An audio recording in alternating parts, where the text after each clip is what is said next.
Hi, I want to thank you guys for tuning in to another episode of Mentor Corner. This is your host, Andre Rivers, and today we got a chance to catch up with a special guest, a fellow Girard alum, DJ Sean Mick. He's one of the most versatile DJs in the city of Philadelphia, and we got a chance to pick his brain regarding what are some of the trials and tribulations financially that it takes to be a DJ, and also his upbringing and what got him interested into the DJ field. So check it out. Let us know in the comments below who else you would like us to cover, and if you also have some specific questions for our guest today. So thanks for tuning in.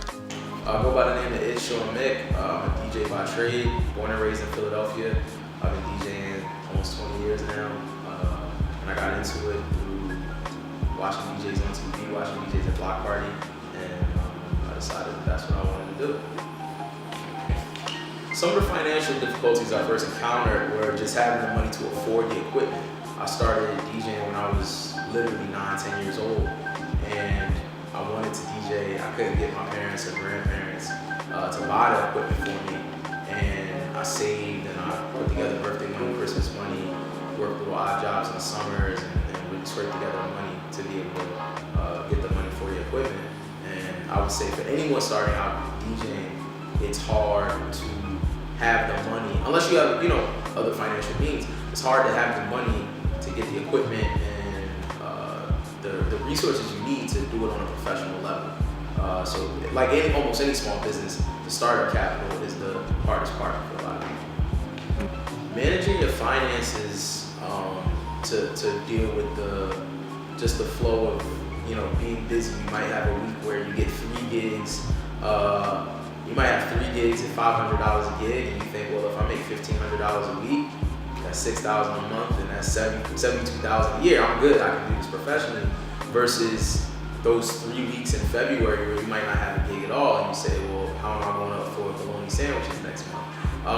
It's important in any small business, and really DJing is like almost every other business. Especially as a solopreneur, where you basically have to do everything yourself starting off, or at least you think you do. And it's important to, when you do have a season where things are fruitful, take advantage of that, save the money, and that way you'll be able to sustain yourself when business is slower. But also understanding what expenses are critical and not critical towards growing your business. Does it make sense for me to spend $20 on a record pool to find new music that can help me continue to book gigs and stand out from other DJs? Yeah. Is it important for me to have the proper clothing to look at least professional at my gigs? Yes. Does that mean that I need $3,000 off-white Nikes? No. But it's about finding the balance of branding yourself and selling an aesthetic, which is part of your job, but also understanding that you do have to put food on the table for yourself and maybe other people, and managing the finances to be able to sustain yourself while also maintaining your brand. Some of the things I wish I knew beforehand before I started DJing that would have helped me and increased my success early on is understanding it's not all about the music. The music that you play is a big part of it. How you play it, how you brand yourself though is actually beyond that is what's going to get you to work. There's people who get booked for gigs that the person hiring has actually never heard the DJ, but because of how they brand themselves, they tell a visual story that they are competent, that they are the right person to hire, and hopefully when they get in that room they don't actually disappoint. But it's so much more about playing music, and just that side of it, and also understanding the relationship side of things and how important, building your clientele, staying in touch with former clients, following up. These are the standard issues of other businesses. But most people don't get into DJing because they want to be in business. They get into DJing because they love music and they want to be a DJ. And it's later on, I think the better DJs learn how to be good business people, and that's what sustains them. Not everybody can do it for 10, let alone 15, 20, 30 years.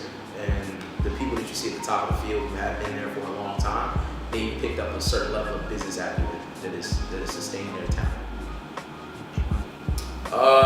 It's interesting because some of my darkest moments financially, I've actually been helped by DJing. So, there were times where, I was in college debating on whether I should stay or leave, trying to figure out, all right, how am I going to pay my rent this month? And I randomly got a call from a old contact, someone I hadn't spoken to in maybe a year, offering me a DJ gig that day, DJing at the Pittsburgh Steelers practice facility for this football tournament.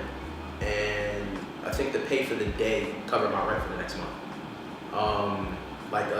Puff's son, I think Justin, was one of the players there. I got a cool little video with him, complimenting my DJ skills. I was able to link with people at the Steelers, and I was able to link with people that got me a lot of work for the next year and a half while I was still in Pittsburgh. And that was on a day where I thought I was gonna have to move out of my apartment, And DJing has always been a skill set, a tool that I've been able to use even now as I'm building out a small digital marketing agency, kind of for my next phase in growth. The DJing allows me to maintain steady cash flow and cover my living expenses and make investments in my business before I can see a return on those investments. So I would say it's actually been a help financially more than a hindrance. There's times where I've spent a lot of money on equipment before I knew how I was going to make that back, or certain things like that. But I mean, DJing is a especially if you're good at it and put the time into being good and building relationships and where people know that you're good, it is a way to put cash in your pocket in a very immediate process versus some other fields where even in the traditional 9 to 5, you work and you get paid 2 weeks later. This is something where you can, like, I'm going to work in 4 hours and I'll get paid in 8 hours, and that's pretty cool. Yeah, so the future for me is just continuing to push. This almost feels like my third act as a DJ, right? I was a high school, college DJ. I had a run after that as a person in my young 20s, kind of figuring out the different scenes in the city that I wanted to be involved in, and getting experience on a corporate level as a DJ. And now I think this phase for me is a phase of ownership and a phase of independence, where I'm throwing my own events and I'm branding them myself, and I'm hiring other creatives to do work, but ultimately it is a brand that I retain. It is a brand that I can monetize. I can choose when and where to throw my events, and so to continue building more brands in that sense. We have our Uncut, which is like a BET Uncut theme party that we just started. It's doing pretty well. I have Ringtone, which is a 90s, 2000s era throwback party. And then we have the Wednesday Night Kickback, which is a really unique midweek experience featuring board games, cards, coloring books, and it's a game night meets a dance party. And we're looking for other opportunities to add more assets to that portfolio of brands, and possibly looking for corporations to partner with for sponsorship, venues to partner with to make these events bigger and better. And I just want to do more of that. I want to do more of the parties where I enjoy the music that I'm playing, where I'm respected by ownership and management, where I can employ my friends that are also creators, photographers, dancers, hosts, what have you. And so I'm just looking for opportunities that are creatively fulfilling and where the business makes sense. And if neither one makes sense, I'm not really interested in pursuing it. So more than anything, I just want to continue to put myself in a position to where I can choose where and how I practice my art. Because at the end of the day, I do view it as an art more than a business. And if I take care of the art and take care of the business, everything will be okay. But I don't want to disrespect any one for the other. Yeah, I would say particularly to DJs, but honestly I think this applies for any creative. And it's something that I said like a few years ago, and it kind of stuck with a lot of people. Don't be afraid to slow down and learn how to do a few things really, really well. Those are fundamental skills. As anyone that plays basketball understands, if you learn good offensive and defensive footwork, your speed may change. Your skills may come and go, your shooting may come and go, but you'll be able to put yourself in position to succeed. And as a DJ, if you can understand how to read a crowd, if you can understand how to organize your records so that you can find the records that are appropriate for the moment faster and easier, if you learn how to, talk on a mic and engage with people verbally, you'll have skill sets that whether you can scratch or not, whether you're the best mixer or you're just competent, you'll be able to at least kind of sustain a certain level of success in the field. And if you're consistent in your professionalism, showing up, maintaining relationships with promoters and venue owners and people who will book you, you can sustain a career. How that career goes, whether your checks are in the hundreds or in the hundreds of thousands, there's a lot of different factors that can control that. But what you can control is the work that you put in.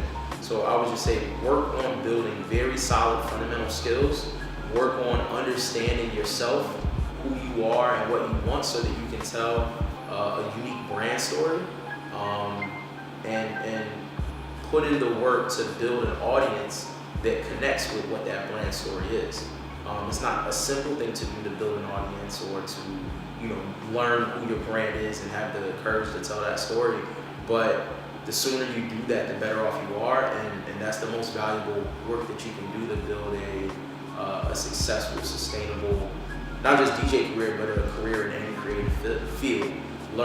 Figure out what your story is, figure out how to sell and communicate that story, and continue to add to that story, and don't be afraid to evolve it.